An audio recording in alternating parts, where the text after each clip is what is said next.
prior to the elections, I mean, obviously political parties will have their configurations of what they think might happen. Kan? Correct. For Warisan, was Warisan and GRS combo one of the possible permutations considered to form government?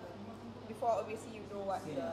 You mean before that? Like, yeah. Okay, of course there were a lot of talks about GRS and Warisan working together into the election so that we don't have to fight each other, right? So we can form the government. But we must understand the story before that. The story before that was Warisan was in the government.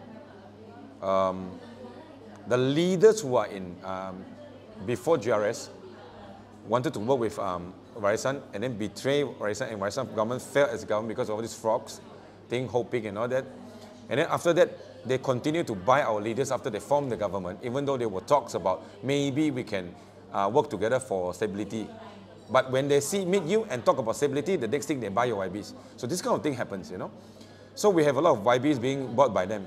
So then, as it get nearer to the as it got nearer to the elections, then people still asking about, oh, why you guys don't sit down and talk together? For example, a seat in Karamunting. Okay, it's a YB that only won during our time, and now he is an incumbent GRS YB. So if we were to discuss, this seat goes to who? Of course, automatically we will have to claim this seat because we won the seats, right? But they would not let go of this seat because this seat is their incumbent. They consider their incumbent. You see? So for us, we would not want these seats. Like, for example, now we contest and we won back these seats. We won back Karamunting. So it shows that Karamunting seats is for us. You see?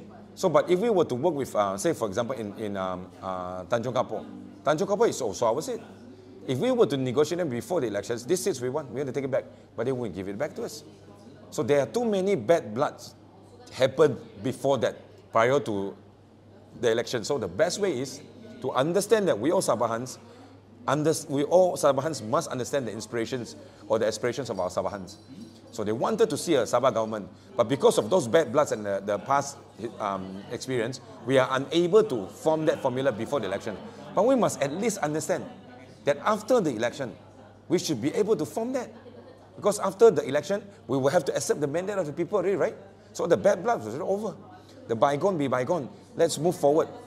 But when this happened, surprisingly, they still wants to go with the party, with the West Malaysian Party. So then it will give us no choice. We don't have a choice but to keep fighting on.